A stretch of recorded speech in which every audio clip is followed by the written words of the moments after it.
أعمالنا من يهده الله فلا مضل له ومن يضلل فلا هادي له أشهد أن لا إله إلا الله وحده لا شريك له وأشهد أن محمدا عبده ورسوله لا نبي بعده يا أيها الذين آمنوا اتقوا الله حق تقاته ولا تموتن إلا وأنتم مسلمون يا أيها الناس اتقوا ربكم الذي خلقكم من نفس واحدة وخلق منها زوجها وبث منهما رجالا كثيرا ونساء واتقوا الله الذي تساءلون به والأرحام إن الله كان عليكم رقيبا يا أيها الذين آمنوا اتقوا الله وقولوا قولا سديدا يصلح لكم أعمالكم ويغفر لكم ذنوبكم ومن يطع الله ورسوله فقد فاز فوزا عظيما فإن أصدق الحديث كلام الله وخير الهدى هدى محمد صلى الله عليه وسلم وشر الأمور محدثاتها وكل محدثة بدعة وكل بدعة ضلالة وكل ضلالة في النار أما بعد. Alhamdulillah, segala puji dan syukur kita panjatkan kepada Allah Subhanahu wa taala atas nikmatnya yang mustahil bagi kita untuk menghitungnya. Allah Subhanahu wa taala masih memudahkan kita untuk kembali menuntut ilmu. Yang mana menuntut ilmu adalah termasuk bagian dari jihad. Sehingga sangat salah sekali orang yang mengatakan salafi ini hanya diam, duduk, membisu, tidak ngapa-ngapain. Mereka hanya menganggap jihad ini harus beraksi, mengangkat senjata, protes kepada pemerintah. Padahal kita ini sedang duduk membuka kitab para ulama, membahas ilmu termasuk bagian dari jihad. Ini termasuk jihad yang besar. Sehingga salah seorang sahabat yang bernama Abu Darda radhiyallahu taala anhu pernah berkata apa? Orang yang menganggap jihad menuntut ilmu bukan bagian dari jihad, faqad naqasa ra'yuhu wa aqluhu. Maka dia itu orang yang kurang akal dan kurang pemahamannya. Jadi sekarang kita ini sedang berjihad. Jadi yang mengatakan kita ini hanya duduk diam membisu tidak bergerak, tidak ini, maka orang ini sebagaimana dikatakan Abu Darda kurang akal dan kurang pemahaman. Ini termasuk bagian jihad. Dan semoga kita sedang berjihad ini termasuk dengan apa yang Allah kabarkan dalam surat Al-Ankabut ayat 69. Allah Ta'ala berfirman, "Walladzina jahadu fina lanahdiyannahum subulana." Maka orang yang berjihad di jalan kami, betul jalan Allah, maka apa yang akan diberikan? Lanahdiyannahum, maka Allah akan memberikan mereka petunjuk menuju jalan Allah, menuju siratal mustaqim, jalan yang lurus. Ya, karena kita menuntut ilmu termasuk jihad. Karena di dalam menuntut ilmu ini terkumpul berbagai macam jihad yang agung. Apa? Kita melawan hawa nafsu kita. Ya, pagi-pagi kita ke sini, yang mana enaknya kita tidur, kita masih waktunya enak tidur, kita melawan nafsu pengen tidur, kita berjalan menuju ke masjid menuntut ilmu. Yang mana orang pengen berlibur santai-santai, tapi kita ingin serius menuntut ilmu. Ini apalagi bukan jihad. Kita melawan hawa nafsu kita dulu. Dan juga kita bisa mengalahkan setan. Mana yang setan itu senantiasa ingin menyesatkan manusia dari jalan Allah. Jadi kita ini termasuk sedang berjihad dari apa? Dari setan. Dan juga salah seorang ulama yang bernama Al-Junaid, Ibnu Qayyim membawakan perkataan ulama ini dalam kitabnya Fawaidul Fawaid. Al-Junaid pernah berkata, orang yang bisa mengalahkan hawa nafsunya, maka dia akan bisa mengalahkan musuh-musuh yang nampak. Musuh apa? Sebelum kita bisa mengalahkan orang-orang kufar, musuh-musuh nampak, musuh yang jelas di hadapan kita, kita tidak akan bisa mengalahkan mereka sebelum kita mengalahkan hawa nafsu kita, keinginan dunia kita, syahwat-syahwat kita. Maka kalau kita lihat 10 tahun Nabi di Mekah, itu sahabat hanya diberikan sabar ya. Karena sahabat salah satu jalan untuk melawan hawa nafsu dan syahwat. Baru berpindah ke Madinah, walaupun sedikit, tapi bisa mengalahkan pasukan Quraisy yang begitu banyak. Yaitu dimulai dari apa? Sabar melawan syahwat, hawa nafsu dan bisikan setan. Ini sekarang kita sedang menempuh jalannya para sahabat berjihad awalan dengan ilmu sebelum benar-benar Allah perintahkan kita berjihad melawan orang-orang kufar. Jangan sampai sekarang teriak-teriak jihad, tapi jika Allah sudah sampaikan waktu untuk kita berjihad, malah orang-orang ini tidak siap, malah berkata, ya Allah, kenapa sekarang jihad? Mereka tuh takut hartanya hilang, takut keluarganya hilang. Nah, orang-orang seperti ini termasuk orang yang terburu-buru. Waktunya disuruh sholat, zakat, mereka material pengen jihad. Giliran sudah datang waktunya jihad, mereka takut hartanya, keluarganya hilang. Sebagaimana Allah katakan dalam surat An-Nisa ayat 77. Allah Ta'ala mengatakan tentang orang yang terburu-buru ini, alam tara ilal ladzina kuffu aydiyakum wa aqimus sholata wa atuz zakah falamma kutiba alaihimul qitalu idza fariqum minhum yakhshawna an-nasa ka khasyatillahi aw ashadda khashya wa qalu rabbana lima katabtana alainal qital laula akhartana ila ajalin qarib. Artinya apa? Apakah engkau wahai Muhammad tidak melihat orang-orang yang ketika diperintahkan kalian diam saja, tahan tangan-tangan kalian, ini bukan waktu untuk berperang. Yang diperintahkan apa? Maka tegakkanlah sholat dan tunaikan zakat. Sekarang kita hanya perintahkan ibadah, belum waktunya untuk mengangkat senjata melawan orang-orang kufar. Nah, falamma kutiba alaihimul qital, ketika sudah diwajibkan kepada mereka untuk berperang, jihad benar-benar mengangkat senjata, apa yang terjadi bagi orang-orang seperti ini? Idza fariqum minhum yakhshawnan nas. Mereka malah takut kepada manusia. Musuhnya kuat, musuhnya persenjataannya banyak, dan sebagaimana alasan-alasan yang pada mereka itu penakut, pengecut. Nah, bahkan mereka lebih takut kepada musuh dibandingkan takutnya kepada Allah. Mereka pun berkata, Rabbana lima katabtana alaina qital. Ya Allah, kenapa kok sekarang diwajibkan bagi kami untuk berjihad? Kenapa jihadnya dimundurin lagi dong? Kami belum sanggup saat ini sampai waktu yang belum ditentukan. Nah, inilah. Jadi jangan terburu-buru sebelum memang waktunya diperintahkan. Dan alhamdulillah, salah satu nikmat yang Allah berikan kepada kita saat ini, kita masih berada di bulan-bulan yang mulia. Setelah kemarin lebaran haji bulan apa? Dzulhijjah. Sekarang kita masuk bulan Muharram. Ini termasuk inna iddatash syuhuri indallahi asyara syahrun fi kitabillahi yauma khalaqas samawati wal ard minha arba'atun hurum. Ya. Ini termasuk apa? Ada 4 di antara 12 bulan yang Allah ciptakan. Ketika Allah ciptakan langit dan bumi, ada 4 bulan haram. Ya, salah satunya sekarang kita sedang berada di bulannya adalah bulan Muharram. Ya, di bulan Muharram ini Allah berikan pahala yang luar biasa. Kenapa? Di surah At-Taubah Allah katakan fala tadlimu fihinna anfusakum. Di bulan-bulan haram, bulan-bulan yang mulia, jangan kalian menzalimi diri-diri kalian. Mengandung arti apa? Di bulan ini diharamkan berbuat zalim, tapi dosanya berlipat ganda. Jika dosanya berlipat ganda, maka kebalikannya apa? Pahala juga berlipat ganda. Nah, itulah salah satu nikmat kita sebagai umat Nabi Muhammad. Karena nikmat ini, orang-orang ahlul kitab Yahudi dan Nasoro membenci kita, cemburu buta terhadap kita. Kenapa? Karena Allah, Nabi Muhammad pernah mengabarkan keadaan orang Islam, Yahudi dan Nasoro dalam suatu permisalan. Jadi Allah itu laksana seperti seorang atasan, bos.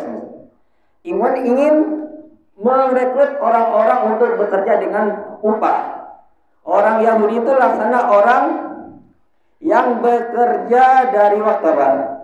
Dari waktu pagi sampai waktu zuhur.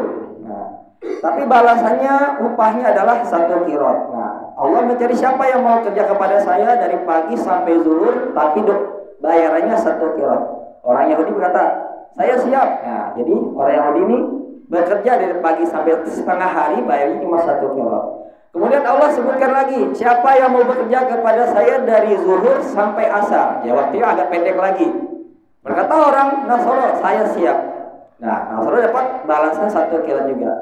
Dan Allah mengumumkan lagi, bukan pengumuman lagi. Siapa yang mau bekerja kepada saya dari asar sampai maghrib, bayarannya 2 kirot. Nah bayangin, lebih panjangan waktu Yahudi, Nasara apa orang Islam? Maka orang Islam berkata, saya siap. Dan Allah berikan balasan berapa? 2 kirot. Berarti menandakan apa? Orang Islam waktu kerjanya sedikit, tapi pahalanya, bayarannya apa? 2 kali lipat dibandingkan orang Yahudi dan orang Nasara. Orang Nasara, Yahudi waktu kerjanya panjang, bayarannya cuma 1. Orang Islam waktunya singkat, tapi bayarannya 2 kali lipat. Melihat dia orang Yahudi langsung protes. Ya mas, mana apa? Ya Allah, lah saya kerjanya panjang, tapi kok dapat pahala bayaran cuma 1 kali doang, 1 kirot. Allah berkata kepada Yahudi, apakah aku pernah menzalimi engkau? Tidak, wahai Allah. Nah, Allah mengatakan lagi dalam hadis ini, itulah karunia yang aku berikan kepada siapa saja aku kehendaki. Itulah salah satu nikmat umat Muhammad. Umurnya pendek antara 60 sampai 70 tahun. Hanya sedikit yang melampaui usia tersebut. Namun keterbatasan usia Allah berikan keutamanya apa? Pahala yang berlimpah ganda dan sangat meluas pahalanya Allah berikan kepada umat Muhammad. Bahkan kalau dihitung pahala itu, kalau pahala tahunan kita dengan umur kita, lebih banyak pahala. Bahkan pahala itu mustahil bisa kita lampaui dengan usia umur kita yang sangat terbatas. Ya, jadi Allah sekarang bulan Muharram kembali memberikan kita banjir pahala yang melimpah ruah. Ya, sekarang kita akan membahas keutamaan bulan Muharram yang sesuai dengan hadis dan juga dari Al-Quran dan As-Sunnah.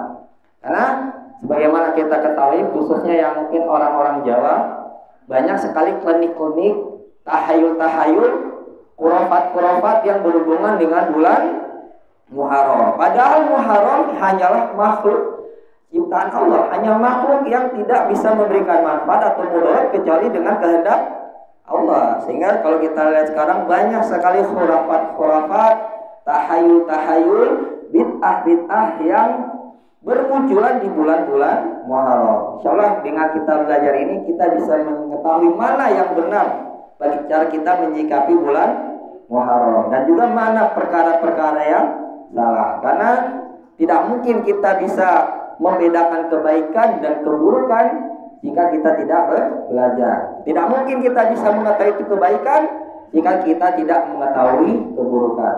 Maka dahulu pernah ada yang berkata para ulama, wa man lam ya'rifi syarra lil khairi yaqa fihi. Barang siapa yang tidak bisa membedakan yang baik dan yang buruk, pasti kemungkinan terbesar dia akan jatuh dalam perkara-perkara yang buruk. Nah, itu kita lihat saudara-saudara kita yang terjatuh dalam perkara tersebut, kebanyakan mereka tidak mau belajar tentang perkara-perkara keburukan-keburukan, bid'ah-bid'ah yang terjadi di bulan Muharram. Akibatnya apa? Mereka malah terjatuh dalam keburukan, bid'ah-bid'ah dan dosa-dosa yang mereka lakukan di bulan Muharram. Langsung saja kita lihat keutamaan bulan Muharram. Yang pertama adalah bulan Muharram termasuk bulan-bulan haram. Ya, tadi saya bawakan ayat dalam surat At-Taubah ayat 36. Ya. Allah Ta'ala berfirman dalam surat At-Taubah ayat 36, Inna iddatash syuhuri indallahi 12 syahran fi kitabillahi yawma khalaqas samawati wal arda minha arba'atun hurum. Dzalikat dinul qayyim fala tadlimu fihinna anfusakum wa qatilul musyrikina kaffah kama yuqatilunakum kaffah wa'lamu annallaha ma'al muttaqin. Artinya, sesungguhnya jumlah bulan di sisi Allah berapa? 12 bulan. Sebagaimana Allah menciptakan langit dan sebagaimana ketetapan Allah ketika beliau menciptakan langit dan bumi. Di antara 12 bulan tersebut terdapat 4 bulan yang haram. Itulah ketetapan Allah, yaitu agama Islam yang lurus. Maka janganlah kalian berbuat zalim, berbuat dosa pada 4 bulan tersebut. Dan perangilah orang musyrik secara keseluruhan, sebagaimana mereka memerangi engkau secara keseluruhan. Dan ketahuilah Allah bersama orang yang bertakwa. Dan Nabi berkata, yang termasuk 4 bulan haram adalah 3 bulan yang berturut-turut. Dzulqa'dah, Dzulhijjah, dan Muharram. Ada yang nyempil di bulan lain, bulan apa?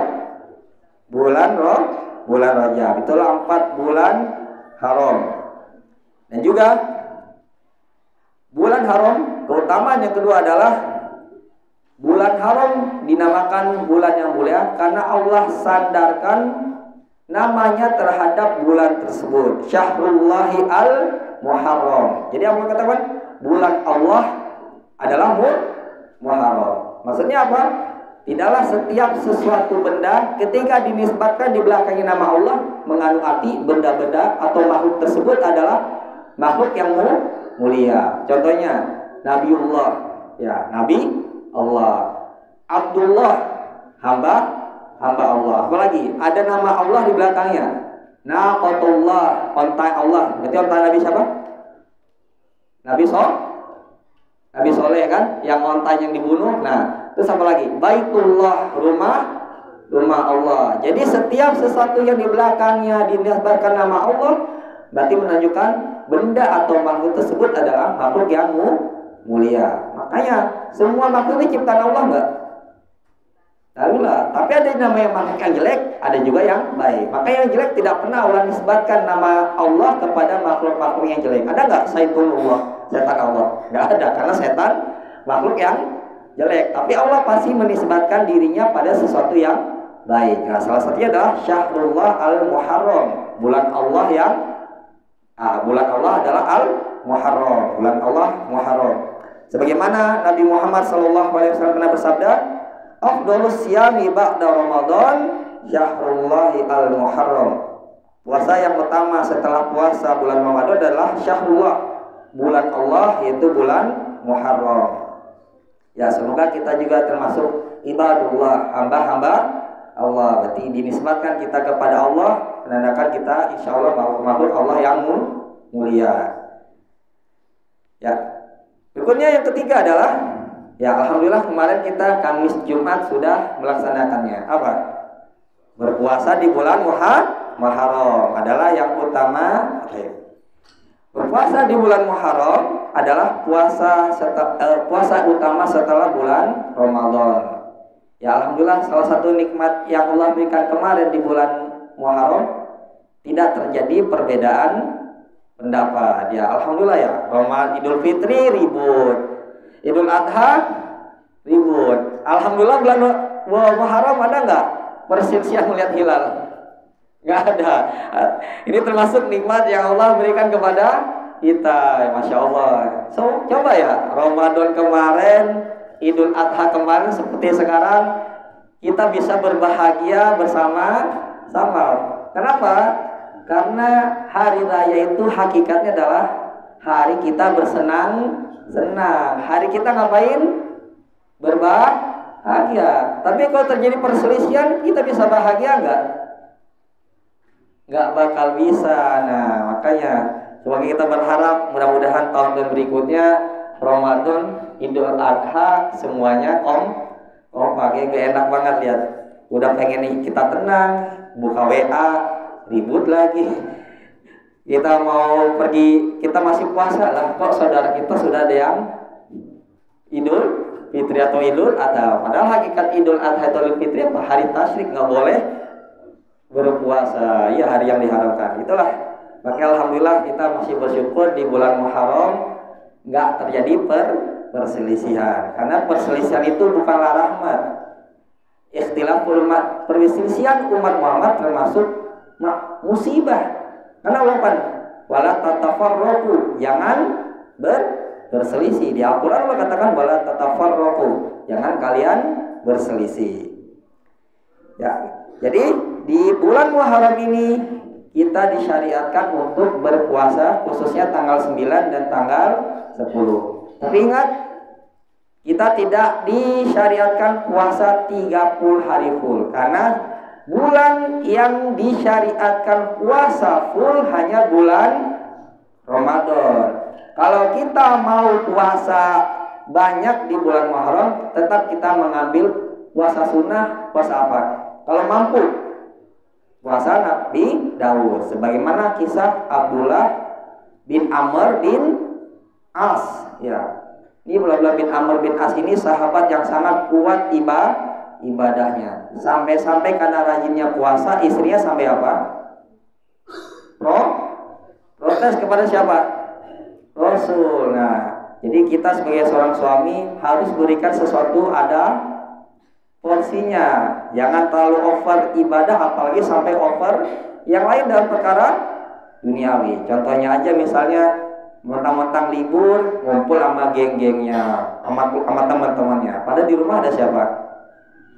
Ya iya, makanya seminggu itu waktu minimal kita adalah sehari luangkan waktu untuk keluarga. Karena istri itu menurut Pak, kita ini jangan sampai gara-gara kita contohnya dari Abdullah bin Amr bin As pengen puasa full, Nabi apa? Larang. Kenapa?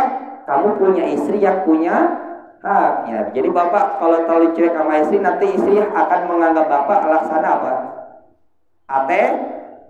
ATM. Kalau saya tanya ibu sama ATM sayang nggak?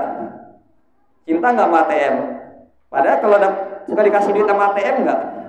Ya jangan sampai nanti istri bapak kepada bapak cintanya hanya seperti cinta terhadap ATM, hanya waktu hanya ada maunya saja mendatangi. Kalau dia nggak ada butuh, dia langsung dibuang seperti itu.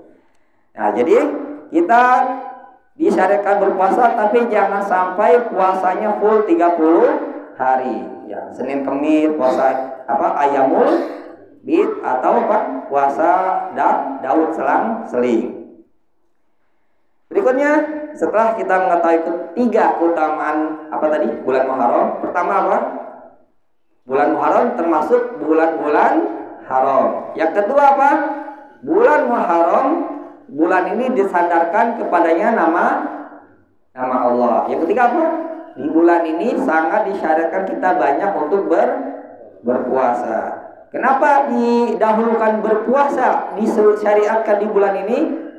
Karena puasa ibadah yang berbeda dengan ibadah-ibadah yang lain. Fa innahu li wa ana ajzi bihi. Artinya apa? Dalam hadis Nabi katakan, Nabi Muhammad membuatkan hadis qudsi. Seluruh amalan, Allah berkata, seluruh amalan manusia itu bagi dirinya kecuali puasa. Puasa adalah untukku dan aku akan membalasnya. Kenapa? Allah kok sepertinya mengutamakan puasa dibandingkan ibadah lain? Karena salah satu faktornya apa? Peluang besar manusia berlaku ria di puasa agak sedikit kecil. Peluang manusia bisa berbuat ria ketika berpuasa. Nah, itulah mengapa puasa itu memiliki keistimewaan di sisi Allah. Berbeda kita ibadah-ibadah yang lain. Peluang terjatuh dalam perbuatan ria sangat besar. Contohnya, misalnya sholat. Ya, kita bisa pergi ke masjid, kalau dilihat orang, masya Allah, masih ada perasaan takjub. Apalagi ibadah yang membutuhkan biaya besar, haji umroh, ini lebih besar lagi peluang untuk ria. Apalagi punya HP, selfie di mana? Iya, selfie dari berangkat bandara, alhamdulillah mau pergi umroh. Baru nyampe pintu Masjidil Haram, selfie lagi, dan seterusnya. Jadi ibadahnya sampai lagi sujud pun juga di selfie. Nah, tapi beda. Ada nggak orang di puasa selfie? Ada nggak, Bu? Ada, Pak? Alhamdulillah perutku lagi lapar. Ada kan? Ya, itulah mengapa puasa memiliki keistimewaan besar sisi Allah, karena peluang manusia untuk berbuat ria dalam puasa sangat kecil dibandingkan ibadah-ibadah yang lain. Berikutnya kita lanjutkan amalan-amalan yang bisa kita kerjakan di bulan Muharram. Yang pertama adalah banyak berpuasa. Tadi sudah kita bahas. Dan puasa ini saya bahas lagi, puasa-puasa sunnah, jangan sampai puasa 30 hari full. Sebagaimana Ibnu Taimiyah pernah berkata, rahimahullah, puasa di bulan Muharram adalah puasa yang paling utama bagi orang yang memperbanyak puasa pada bulan ini saja. Sedangkan bagi orang yang terbiasa berpuasa di bulan-bulan lain, maka paling utama baginya adalah puasa Daud. Maknanya apa? Jika kita memang di bulan lain jarang berpuasa, puasa sunnah, maka kita bisa maksimalkan puasa sunnah kita di bulan apa? Muharram ya. Karena kita kan terkadang beda-beda kemampuan kan. Mungkin kita kerja, kalau kita puasa apa? Lemah. Jadi di bulan-bulan lain kita jarang berpuasa. Maka selain bulan Ramadan, kita sangat dianjurkan puasa di bulan Muharram. Namun bagi orang yang rajin puasa selain Ramadan dan bulan lain, maka di bulan Muharram dianjurkan ngapain? Puasa Daud. Nah, jadi di bulan Muharram ini ada dua keadaan. Jika manusia jarang berpuasa selain Ramadan ya, maka dia sangat dianjurkan berpuasa di bulan Muharram. Jika orang rajin puasa sunnah, maka kalau di bulan Muharram sangat dianjurkan berpuasa apa?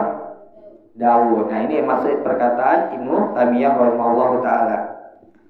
Kemudian ibadah sunnah kedua di bulan Muharram, kita dianjurkan puasa tanggal 9 dan tanggal 10. Ya, kalau tanggal 10 puasa apa namanya Pak? Asyura. Tanggal 9 Tasu'a. Ya, kemarin alhamdulillah sudah kita kerjakan. Tapi kalau puasa 2 hari ini ada 3 jalan. Pertama, menggabungkan 9 dan 10. Yang kedua Pak, tanggal 10 saja. Nah, kita dilarang tanggal 9-nya saja puasa, boleh nggak? Nggak boleh. Yang benar tanggal 10-nya saja puasa. Atau tanggal 9 dan 10. Ada nggak yang 3? Tanggal 11. Nah, kalau tanggal 11 yang wajib ini hadisnya doif. Jadi kita udah selamat aja 9, 10 atau tanggal 10 doang. Jadi tanggal 9, 10 aja. Jadi itu aja yang kita pilih. Gak usah kita mempersulit diri. 9, 10 aja kalau kita jarang puasa terkadang sudah apa? Berat. Maka sebagian ulama berkata iktadu wala tabtadi'u faqad kufitum. Nah, iktadu wala tabtadi'u faqad kufitum. Sebagian ulama pernah berkata, apa artinya iktadau? Udah ngikuti saja perintah Nabi Muhammad. Wala tabtadi'u, jangan berbuat apa? Bid'ah. Faqad kufitum, artinya apa? Kalian sudah dicukupkan. Ya, itu maksudnya. Maksudnya dicukupkan apa?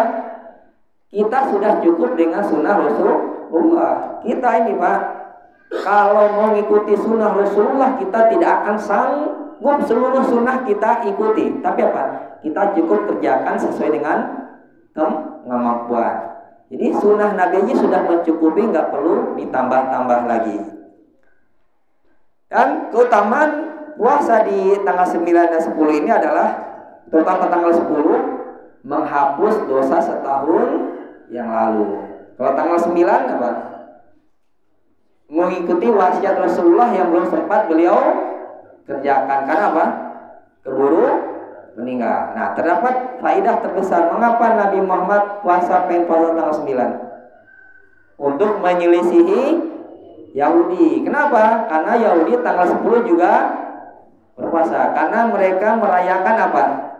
Selamatnya Nabi Musa dari kejaran Fir'aun. Ketika Nabi mendengar ini, insya Allah jika tahun depan aku masih hidup, tanggal 9 aku akan berpuasa. Qadarullah, ternyata ini adalah puasa terakhir Nabi, karena besok beliau sudah meninggal sallallahu alaihi wasallam.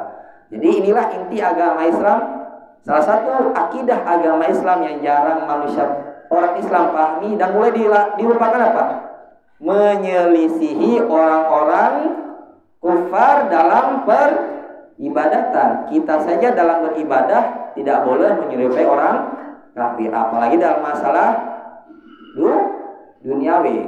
Nah, sekarang banyak nggak orang Islam dan orang kafir dalam masalah dunia? Nggak jauh beda. Iya, kita juga harus menyelisihi mereka. Ini kenapa? Karena rata-rata orang kufar duniawi pun mereka kaya, tapi kebanyakan dalam duniawi mereka kaya karena faktor apa? Makan riba. Nah, itulah. Jadi jangan anggap apa? Kita hanya dari segi agama saja misalnya orang kufar. Hatta dunia pun kita juga harus hati-hati, jangan sampai menempuh jalan mereka, karena kebanyakan mereka ya'kulunar alladzina ya'kulunar riba, mereka tuh makan riba. Nah, itulah. Jadi inilah inti ajaran agama Islam yang mulai dilupakan manusia sekarang. Orang Islam khususnya menyelisihi jalannya orang kafir, Yahudi, Nasrani, dan orang musyrik. Ini adalah pengamalan dari firman Allah, Pak. Ihdinas siratal mustaqim, jalan yang lurus. Makanya Ibnu Taimiyah pernah membuat kitab apa? Iqtidau siratil mustaqim, tuntunan jalan-jalan yang lurus. Di kitab tersebut banyak dibahas apa saja yang termasuk menyelisih orang-orang kufar, baik perkara dunia maupun perkara agama, dibahas secara detail oleh Ibnu Taimiyah dalam kitabnya Iqtidau siratil mustaqim. Berikutnya berapa, Pak? Ya, ketiga, ibadah yang kita kerjakan di bulan ini adalah lebih meningkatkan kehati-hatian agar jangan berbuat apa? Zalim. Ya, hati-hati kita di bulan ini jangan sampai berbuat zalim. Siapa aja kita harus berlaku zalim, hatta orang kafir sekalipun. Boleh nggak kita berlaku zalim? Nggak boleh. Bahkan dahulu ulama saking takutnya berbuat zalim sampai berkata apa? Saya tidak mau berlaku zalim hatta kepada seekor babi atau seekor anjing. Maksudnya apa? Maknanya, jika ada babi lewat langsung ditendang. Nah, ini ulama nggak mau kayak gitu. Ini berlaku apa? Zalim. Misalnya ada anjing di depan kita, anjing itu di jalan aja mau nyari makan, kita lempar batu, zalim nggak? Zalim. Walaupun anjing babi ini binatang najis, tetap kalau dia tidak mengganggu kita, jangan kita zalimi. Apalagi nih manusia, lebih lagi orang Islam banyak yang dizalimi tanpa sadari. Contohnya aja, Pak, terkadang kehidupan sehari-hari kita berlaku zalim dengan sesama saudara kita muslim dalam berkendaraan aja deh. Misalnya, ya apa Bu, sen kiri sen, nah itu zalim nggak? Ya, atau misalnya kita keluar gang naik motor, nyelonong boy aja, zalim nggak? Zalim. Itu termasuk kezaliman yang tanpa sadar. Coba bapak bawa motor dah benar-benar safety, tiba-tiba datang ibu-ibu keluar gang, ya, dalam hati gubel-gubel nggak? Nah itu juga termasuk kezaliman yang tanpa sadar banyak kita kerjakan. Saya yakin bapak kalau bawa kendaraan ada orang seperti itu, dalam hati apa? Langsung mengumpat. Makanya hati-hati. Jadi kita itu zalim jangan hanya anggap sekedar dosa kita kepada Allah, tapi apa? Perbuatan kita menyakiti saudara kita sesama muslim, bahkan dalam perkara kayak tadi bawa motor gak sembarangan, atau termasuk zalim nih. Terkadang kita lupa ini zalim. Naik motor ketemu teman, udah di belakang padahal ada orang yang pengen punya aja, seakan-akan apa? Jalanan hanya milik berdua. Itu juga termasuk kezaliman. Kita nggak tahu di belakang ada orang mungkin istrinya sakit, pengen buru-buru pengen lihat keluarga yang meninggal, tapi kita santai aja bawa motor. Iya Pak. Nah itu hati-hati. Jadi kita harus banyak belajar lagi, jangan sampai berlaku zalim dengan sesama manusia, khususnya orang Islam. Kenapa Pak? Dosa kita dengan Allah, Allah bisa ampunkan. Tapi ada satu dosa yang tidak akan Allah ampunkan, apa? Bagaimana muamalah kita sesama manusia. Contohnya apa? Allah ampuni kita, tapi jika kita punya masalah dengan manusia, tidak akan Allah ampuni jika kita belum putuskan masalah itu apa? Hutang. Nah, itulah. Terkadang Allah, kita punya masalah dengan Allah, Allah bisa ampuni dosa-dosa kita. Tapi jika kita belum menyelesaikan masalah kita dengan sesama manusia, Allah tidak akan mengampuni dosa-dosa kita. Jadi apa? Allah masih bisa memaafkan kita, namun kita lihat dulu kiri kanan kita. Nah, adalah salah satu hikmah dari apa? Kisah Abraha. Tahu nggak Pak? Karena kalau kita pikir-pikir, Abraha ini orang apa? Kristen, Nasoro. Ketika itu Nasoro masih agak meninggal. Sementara yang di sekeliling orang-orang Mekah itu orang apa? Musyrik. Saya tanya, lebih mendingan mana zaman dahulu, orang musyrik atau orang Nasoro ahlul kitab? Apa? Nah, Nasoro, selutusnya Rasulullah. Tapi kenapa Allah tolong orang-orang musyrik ini dari seruan Abraha? Ada pelajaran sama. Allah menolong orang musyrik ini duluan dibandingkan orang Nasoro yang lebih mending lah kesyirikannya apa, kekafirannya apa, lebih mending Pak. Dia tahu Allah, dia tidak berbuat syirik menyembah patung. Faktor terbesarnya apa? Karena Allah lebih mengutamakan keselamatan manusia dibandingkan haknya. Padahal di sisi Mekah Ka'bah banyak terdapat patung-patung yang digunakan untuk menyekutukan Allah. Tapi Allah selamatkan dulu orang musyrik itu apa? Kalau dibiarkan ini si Abrah menyerang Ka'bah, akan menyakiti manusia-manusia, walaupun manusia ini orang musyrik. Itulah terkadang Allah di dunia lebih menyelamatkan manusia daripada meminta haknya dahulu. Seperti tadi kan di sekitar Ka'bah banyak patung-patung yang melanggar hak Allah. Tapi kenapa Allah lebih selamatkan orang musyrik dibandingkan orang Nasrani yang jelas lebih benar ya, mendingan dibandingkan mereka. Kenapa? Untuk menyelamatkan manusia dari kezoliman Abraha. Padahal kalau Allah mau biarin aja diserang, biar patung-patung itu juga ikutan hancur. Itulah. Baik, barakallahu fikum. Sekarang yang keberapa? Ya, yang keempat kita, ya alhamdulillah kita 3 ibadah dulu ya. Sekarang yang keempat, poin yang berikutnya kita akan membahas keutamaan puasa di hari Asyura. Nah, sekarang kita merojal lagi apa tadi? Amalan di bulan Muharram banyak berpuasa. Yang kedua apa? Berpuasa tanggal 9 dan tanggal 10. Alhamdulillah sudah kemarin ya. Alhamdulillah. Yang ketiga apa? Jangan berbuat zalim, hati-hati. Khususnya kita kepada manusia. Karena kalau kita kepada Allah terkadang masih apa Pak? Ngeh. Tapi terkadang kita kalau zalim kepada manusia, kadang ini yang kadang suka enggak tanpa enggak sadar kita, pada kita kan biasa aja. Ternyata di sisi orang lain perbuatan zalim.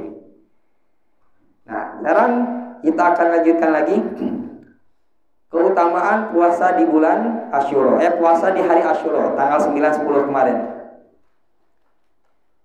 Ya, pertama hari Asyura tanggal 10. Ya, tanggal 10. Keutamaan tanggal 10 itu adalah tanggal 10 kalau Muharram bulan-bulan Allah, kalau Asyura apa? Hari-harinya Allah. Jadi kalau Muharram itu bulannya Allah, kalau Asyura apa? Harinya Allah. Nabi Muhammad dalam salah satu hadis riwayat Ahmad, Abu Daud yang lainnya, Nabi pernah berkata apa? Sesungguhnya hari Asyura min ayyamillah. Inna Asyura yaumun min ayyamillah. Hari Asyura termasuk hari-harinya Allah. Maka barang siapa yang pengen puasa silakan puasa. Barang siapa yang nggak mau ya silakan juga nggak puasa. Jadi Asyura itu puasa sunnah. Silakan bagi yang mau silakan, bagi yang enggak juga nggak apa-apa. Tapi saya kalau nggak kita kerjakan pahalanya sangat besar sekali. Yang kedua pahalanya apa? Setelah kita tahu Asyura adalah hari-harinya Allah. Yang kedua kita lihat pahala di bulan Asyura, penebus dosa setahun yang lampau. Tapi ingat, dosa ini bukan dosa besar, tapi dosa apa? Dosa-dosa kecil. Sebagaimana al-jumu'atu ila jumu'ah kafaratun bainahuma idza jutunibatil kabair. Dari Jumat ke Jumat, satu minggu maksudnya, itu penghapus dosa jika kita tinggalkan dosa-dosa besar. Jadi alhamdulillah Allah itu dari setahun, dari detik, menit, jam, harian, mingguan, tahunan itu ada amalan-amalan penghapus dosa. Kalau per detik apa? Istighfar. Kalau penghapus dosa harian apa? Sholat 5 waktu. Penghapus dosa mingguan apa? Sholat Jumat. Penghapus dosa yang sebulan ada Ramadan. Penghapus tahunan ada ibadah haji. Jika kita nggak mampu ada puasa Arafah. Terus ada lagi puasa apa nih? Asyura. Ya, puasa Arafah juga Pak. Setahun yang lalu namun akan datang. Itulah. Jadi Allah itu dari detik sampai tahunan banyak amalan-amalan yang bisa kita kerjakan untuk menghapus dosa kita. Inilah salah satu wa rabbukal ghafur dzur rahmah. Allah itu Maha Pengampun, memiliki banyak rahmat. Salah satu bentuknya apa? Allah tahu khuliqal insanu dha'ifa. Manusia diciptakan dalam lemah. Salah satu bentuk kelemahan manusia apa? Banyak berbuat dosa. Tapi bukan berarti Allah tahu manusia banyak berdosa, udah dibiarin aja, enggak. Di sisi lain kita banyak dosa, di sisi lain Allah berikan sarana-sarana penebus dosa-dosa kita. Makanya apa? Jangan pernah malas ibadah dengan dalil apa? Saya banyak dosa. Atau ibu-ibu kalau punya teman yang nggak mau berjilbab, rata-rata orang nggak mau jilbab, alasannya apa? Saya masih banyak dosa. Yaudah kita kasih tahu itu. Nggak ada namanya manusia terbebas dari dosa. Jadi kalau kita lagi futur, ingat lagi kita ini banyak dosa. Jangan jadikan dosa sebagai alasan untuk meninggalkan ibadah. Kalau kita futur, aduh malas berilmu, belajar segini-gini aja baik dosa juga. Jangan. Bisa kita pulang ilmu dosa lagi. Jangan sampai kita buat apa nuntut ilmu banyak berdosa. Jangan. Besok kita tetap belajar lagi. Karena kalau bapak nggak mau berbuat dosa cuma satu perkara, bapak jadi malaikat. Mustahil nggak? Ibu jadi bidadari nggak bakal berdosa. Mustahil nggak? Ya mustahil. Makanya kalau itu kita mustahil, kita kembali mencek jiwa kita untuk apa? Istighfar. Banyak beribadah. Kan itulah satu jalan Allah yang Allah berikan kepada kita agar kita dosa-dosa kita terhapus.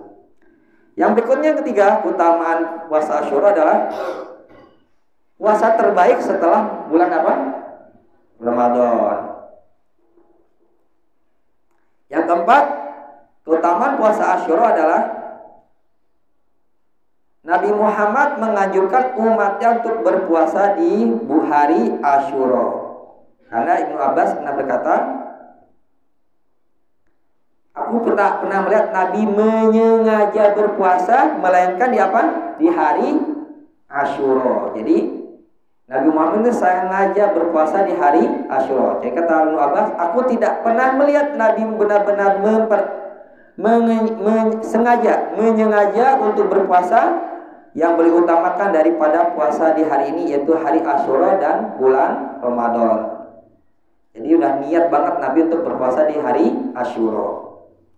Nah, setelah kita melihat ibadah-ibadah keutamaan berpuasa di Asyura, nah, sekarang kita akan lihat ritual-ritual bid'ah, bahkan bisa menjerumuskan manusia pada kesyirikan di bulan-bulan Muharram. Nah, kalau di Jawa apa Pak sekarang di bulan Muharram namanya? Malam 1 Suro. Nah, inilah keyakinan bid'ah bahkan bisa menjatuhkan pada kesyirikan adalah meyakini Muharram adalah bulan keramat. Nah, sampai-sampai banyak orang-orang melakukan pantangan-pantangan di bulan Muharram. Apa aja? Nggak boleh nikah, ya nggak. Kalau bapak punya anak perempuan, jangan nikah bulan Muharram, nanti siang, nanti pernikahannya bakal cepat berakhir. Terus apa lagi? Sampai-sampai di bulan Muharram ini ngapain? Kalau orang-orang daerah memandikan benda-benda pusaka semisalnya. Nah, kalau mengatakan Muharram bulan sial, ini termasuk perkara yang menyakiti Allah. Kenapa? Allah Ta'ala pernah berkata apa? Innallaha dahro. Apa? Allah Ta'ala mengatakan yu'zini ibni Adam, ya. Anak Adam menyakiti diriku. Dalam hadis qudsi Nabi pernah mengatakan, Allah berkata apa? Yu'zini ibni Adam. Anak Adam menyakiti aku. Bagaimana perbuatan menyakiti Allah? Allah itu menciptakan waktu, tapi manusia menganggap apa? Kesialan dari waktu. La tasubud dahro. Janganlah kalian mencela waktu. Ya, makanya termasuk kesalahan fatal dalam masalah waktu mengatakan zaman edan. Nah, itu juga termasuk yu'zini Allah, menyakiti Allah. Ya, kayak contoh gampangnya aja. Bapak misalnya menciptakan suatu benda misalnya. Ada orang meledek benda tersebut, Bapak kesel gak? Buatan Bapak diledek orang lain, marah gak? Atau ibu bikin masakan dihina orang lain, marah gak? Marah. Gitu juga Allah menciptakan waktu gak punya salah apa-apa dibilang sial itu. Nah, ini termasuk amalan orang-orang musyrik pada zaman Nabi Muhammad. Wa ma yuhlikuna illa dahro. Di surat Al-Jathiyah, orang-orang musyrik pernah berkata apa? Surat Ad-Dukhan. Wa ma yuhlikuna illa dahro. Tidaklah yang bisa menghancurkan kami kecuali waktu. Jadi mereka apa? Waktu itu udah, kalau kita mati ya mati aja. Gak bakal diazab, tidak akan dibalas segala macam perbuatan kita. Dan juga tentang masalah menganggap sial. Nah, menganggap sial, enaknya kita kembali membuka kitab-kitab ulama berhubungan tentang masalah sial. Karena masalah sial ini dalam kitab ulama namanya tiaroh, nah, tatoyur. Ya, kalau dalam bahasa Sundanya apa? Pamalian. Nah, nggak boleh. Ini termasuk perkara-perkara yang bisa menghancurkan menghancurkan akidah manusia, bahkan menjerumuskan dalam kesyirikan. Dalam salah satu hadis Nabi kita Muhammad SAW pernah bersabda, hadis riwayat Abu Dawud, at-tiyaratu syirkun wa ma minna illa walakinnallah yudhibuhu bitawakkul. At-tiyaratu syirk, tiaroh menganggap syirik, menganggap sial, itu termasuk perbuatan syirik. Bahkan Nabi menyebut berapa kali? At-tiyaratu syirkun. Tidaklah Nabi menyebutkan suatu perkara berulang-ulang menandakan perbuatan ini sangat dibenci, sangat wajib kita hindari secara mutlak. Menganggap sial termasuk perbuatan syirik. Nah, maka Nabi pun menyebutkan lagi, tidak ada di antara kita yang selamat dari beranggapan sial. Ya, saya tanya, terkadang kita suka nggak dalam hati ini terbesit? Ya, bahkan sampai kita punya anak banyak, misalnya 5, 4. Terkadang ada anak satu yang nakal nggak? Terkadang dalam hati langsung ngomong apa? Dasar anak sial nih, wah, si musuhnya punya anak kayak kamu. Nah, gitu. Ada nggak perasaan kayak ini? Nah, ini maksudnya tidak mungkin kita terkadang terbebas dari perkara menganggap sial. Nabi katakan lagi, termasuk menghilangkan cara menganggap perkara ini, menganggap sial suatu perkara dengan cara apa? Ya, tawakal. Karena mana tawakal apa? Kita menganggap yang mendatangkan manfaat dan menolak mudarat siapa? Allah. Jadi termasuk tadi, misalnya kita punya anak 5, 6, ternyata anak 3, ya Allah, na'udzubillah min dzalik, nakalnya luar biasa. Jangan sampai dalam hati kita, dasar anak sial, anak kurang ajar, enggak. Karena kita harus introspeksi diri sendiri. Bisa saja tuh anak nakal, kurang ajar dari dosa-dosa kita. Maka dahulu ulama, ya salah satu ulama bernama Fudail bin Iyad, ya kalau nggak salah, beliau pernah berkata, tidaklah kalau aku berbuat dosa, aku melihat efek dari dosa tersebut bisa aku lihat dari apa? Istriku. Nah, kalau mungkin kalau ibu suaminya, kok beda ya? Biasanya istri sayang, kita belum pernah berbuat dosa, tiba-tiba apa? Pasangan kita mulai ketus. Nah, jadi jangan langsung nyalain dasar istri gini-gini, enggak. Suami saya enggak mesra lagi ya. Menandakan apa? Ada dosa. Atau bisa aku lihat dari anakku. Ya, biasanya anaknya nurut, tiba-tiba anaknya apa? Berarti langsung kita introspeksi diri juga. Bahkan sampai ulama mengatakan, kalau aku berbuat dosa, bukan hanya istri atau anak saja berubah, bahkan sampai apa? Binatang tunggangan. Kalau kita sekarang apa? Kendaraan kita itu bisa bermasalah. Nah, jadi kalau naik motor kok Bapak udah yakin servis, tapi kok kayak gini ya? Jadi lihat dulu, mungkin nggak dosa berbuat dosa. Bisa saja terkadang kendaraan kita rusak, itu juga bisa berpengaruh dari dosa yang kita kerjakan. Karena zaman dahulu ulama kan nggak ada motor, tapi bisa bawa onta. Jadi dia tahu kalau ontanya bermasalah, mudahnya kok kayak gini, menandakan apa? Dia telah melakukan perbuatan dosa.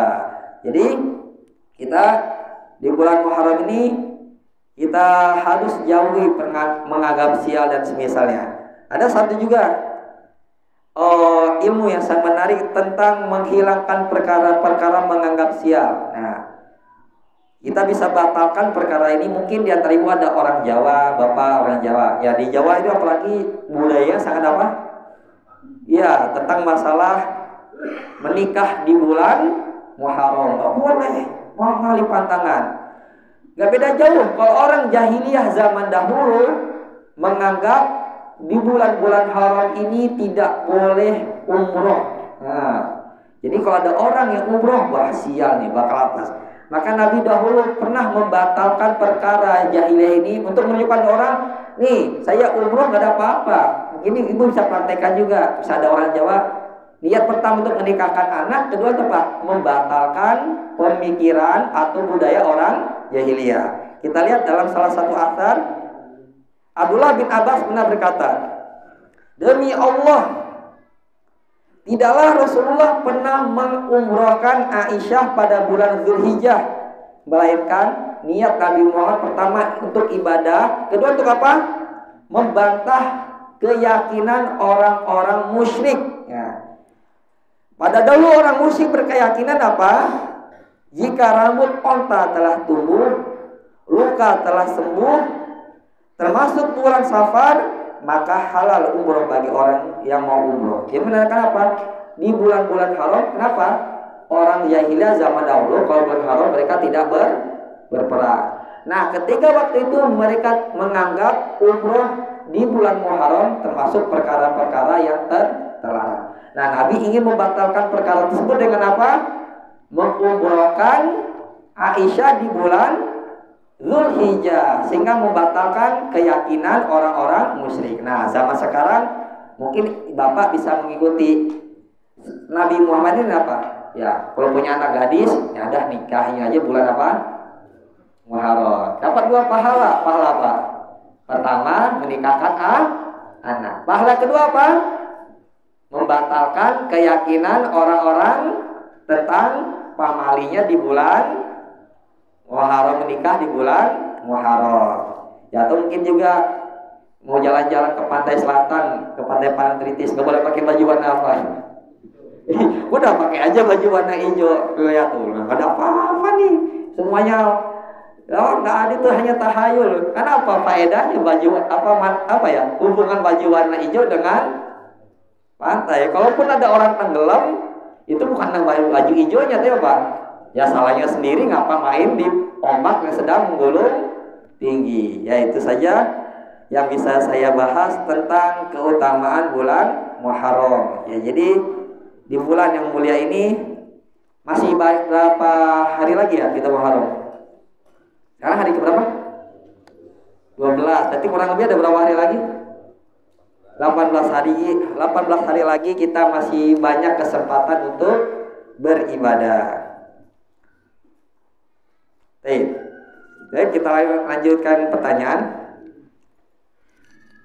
Ya, 36. Oh ya, tadi saya bacakan waqatilul musyrikina kafah kama yuqatilunakum kafah. Pertanyaannya, apakah termasuk perintah untuk memusuhi kaum musyrik? Ya, kita kalau orang musyrik, orang kafir, kita ada 2 mauqif. Kalau dalam peperangan kita harus memusuhi mereka secara utuh. Tapi kalau dalam perkara duniawi, kita dengan orang musyrik gimana? Selama dia tidak memerangi kita. Zaman sekarang kita kan mau muamalah, mau tidak mau, suka tidak suka, pasti kita ketemu orang musyrik, orang kafir. Apakah kita bawa ayat perang dalam masalah muamalah kita dengan kafir? Enggak.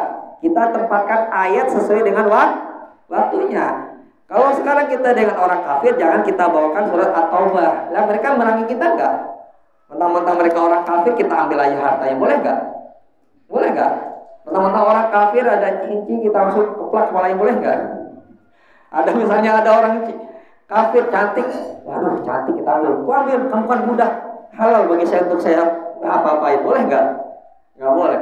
Nah, kalau kita orang musyrik sekarang zamannya zaman tenang, aman. Kita bukan enggak bawain ayat ini, tapi bawakan ayat surat Al-Mumtahanah ayat ke-8. Ya, ingat Bu. Ya. Jadi kalau kita dengan orang musyrik sekarang, muamalah kita dalam surat Al-Mumtahanah ayat 8. Allah Ta'ala berfirman, la yanhaakumullahu 'anil ladzina lam yuqatilukum fid din wa lam yukhrijukum min diyarikum an tabarruhum wa tuqsitu ilaihim innallaha yuhibbul muqsitin. Apa? Allah tidak pernah melarang kalian wahai umat Islam untuk apa? Berbuat baik dan berlaku adil terhadap orang kafir, Yahudi, Nasrani, musyrik yang tidak pernah apa? Mengusir kalian dari negara kalian, memerangi agama kalian. Ya. Jadi orang musyrik sekarang kita tetangga kita kafir, dia melarang kita pakai jilbab enggak? Ibu, Bapak-bapak sholat dipukulin nggak? Ya enggak. Kita bahkan terkadang orang-orang musyrik kafir itu dalam masa Muhammad mungkin mereka lebih benar Muhammadnya dibandingkan kita walaupun udah ngaji. Tapi Allah perintahkan apa? At-tabarru, berbuat baik dan berlaku adil kepada mereka. Jadi tempatkan ayat sesuai dengan waktunya. Jangan bisa ayat perang dipakai untuk kita bermuamalah dengan orang kafir saat ini enggak. Kita kafir salamutan Allah saudara dan juga lakum dinukum kalian. Jadi kita tetap berlaku baik terhadap mereka. Siapa tahu dengan kita berlaku baik kepada mereka, sarana mereka dapat hidayah. Itulah jawabannya. Baik, yang kedua. Nih. Assalamualaikum. Pak Ustadz, apakah termasuk perbuatan ghibah di dalam pemilihan presiden? Gimana? Waduh. Ya, saya nasihatkan tentang masalah ini. Pertama, ini masalah fitnah. Yang kedua, sebagaimana dikatakan Ali bin Abi Thalib kepada orang-orang Irak yang terkenal dengan tukang ngeyelnya, na'udzubillah min dzalik ya. Orang Irak ketika Ali jadi khalifah protes kepada Ali. Wahai Ali, kenapa pada zaman Umar rakyatnya itu nurut-nurut, adem ayem, tentram? Kenapa zaman kamu kok ribut mulu? Wah, seakan-akan nyalain siapa? Ali. Apa jawaban Ali? Ya, ketika zaman Umar rakyatnya saya. Lah sekarang zaman kamu rakyatnya siapa? Ya kamu. Ya wajar, kamu ini nurut apa ngeyel? Ngeyel. Jadi berkata apa? Pemimpin itu cerminan, rakyat cerminan pemimpin. Ya, jadi kita nggak ada faedahnya saling mendukung si fulan. Wah ini presiden saya.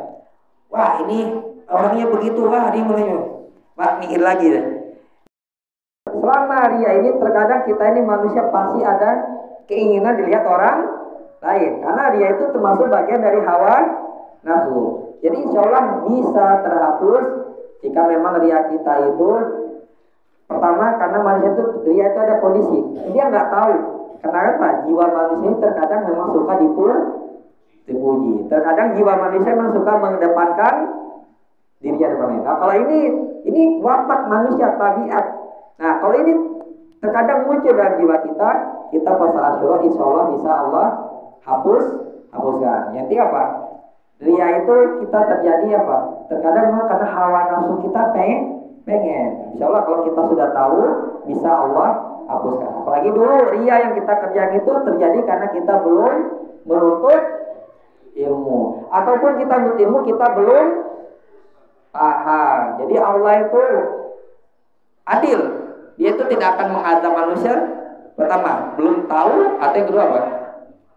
Udah sampai tapi belum paham. Karena memang kemampuan kita dalam memahami itu berbeda. Jadi memang ria termasuk dosa-dosa, tapi jangan langsung dianggap wah ria kamu. Kita lihat dulu siapa ini orang ini paham atau belum sampai ilmu kepada dirinya. Ya itu saja yang bisa saya sampaikan. Barakallahu fikum. Ya afwan kalau saya agak terburu-buru. Afwan banget. Ya maklum kebiasaan orang Cikarang sih. Ya, syukran jazakumullah khair ya. Syukran Bu atas masukannya. Insyaallah lama-lama jika memasukkan ini baik untuk kebaikan saya dan Bapak Ibu, insyaallah saya terima. Apa wa ta'awanu 'alal birri wa tawassaw bis-sabri wa tawassaw bil haqq. Baik, barakallahu fikum. Baik, kita tutup dengan membaca doa kafaratul majlis.